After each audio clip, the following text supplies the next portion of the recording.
ज़ालिमों, ईद वाले दिन तो आकर अपने बाप से मिल जाते। 8 साल सऊदी अरब में कमाई करने वाला ये शख्स, जिसने अपने ख़ानदान की कफ़ालत के लिए परदेस का इंतखाब किया और वहाँ पर फिर 8 साल मुसलसल अपनी औलाद के लिए, अपने वालिदैन के लिए, बहन भाइयों के लिए कमाई की और खूब पैसा कमाया। पैसा भेजता रहा घर, बीवी और बच्चे अय्याशी करते रहे। बहन भाई भी राज़ी थे और बच्चे भी खुश थे। लेकिन अचानक से ज़िंदगी में फिर ऐसा एक यू टर्न आया कि ये ओल्ड होम में रहने पर मजबूर हो गया। ये शख्स जब सऊदी अरब में मौजूद था, इसके वालिद की डेथ हो जाती है। ये पाकिस्तान वापस आता है, उसका जनाजा पड़ता है और वहीं पर रहने लग जाता है और अपने घर वालों को कहता है कि इस घर में किसी बड़े का होना ज़रूरी है, इसलिए अब दोबारा सऊदी अरब नहीं जाऊंगा।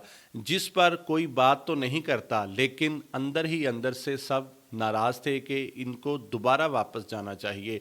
चंद दिन गुजरे, औलाद का रवैया और बीवी का रवैया जब देखा तो खुद ही समझ गए कि मेरे यहाँ पर रहने से ये नाखुश हैं। और एक दिन तो औलाद ने तंग आकर कह भी दिया कि अब्बा जान, आपको यहाँ पर आने की ऐसी क्या ज़रूरत थी, यहाँ पर निज़ाम बिल्कुल ठीक चल रहा था।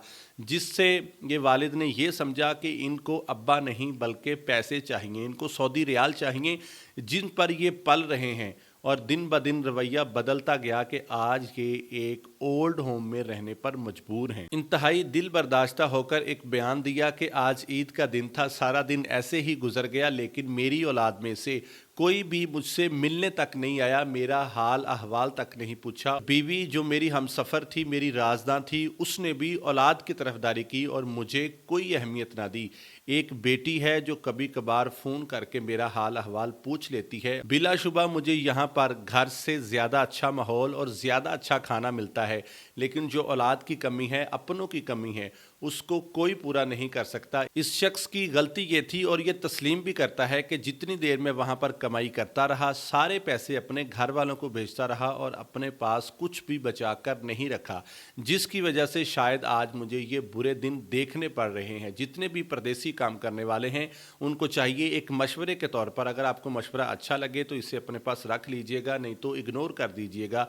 जितनी भी आप कमाई करते हैं उसमें से कुछ परसेंटेज आप मुख्तस कीजिए, उसको साइड इनकम के तौर पर सेव करते रहें ताकि आपके आने वाले बुरे दिनों में काम आ सके। पहली तो ये दुआ है कि अल्लाह करीम कभी किसी पर ऐसे दिन ना लाए। बिलफर्ज अगर कभी कभार ऐसा हो भी, कोई ज़रूरत बन भी जाए, तो आप वहाँ से खर्च करके अपने लिए आसानियाँ पैदा कर सकें। और साथ ही साथ उन लोगों के लिए भी मैसेज है जो वालिदैन के इस दुनिया से चले जाने के बाद कहते हैं कि काश आज अब्बा और अम्मा ज़िंदा होते तो हम उनकी खिदमत करते, उनकी खूब खातर मदारत करते। लेकिन अफसोस, जिनके वालिदैन तो ज़िंदा हैं लेकिन वो ओल्ड होम में रहने पर मजबूर हैं, ऐसी औलाद को क्या कहेंगे? कमेंट सेक्शन में अपनी राय का इजहार ज़रूर कीजिएगा।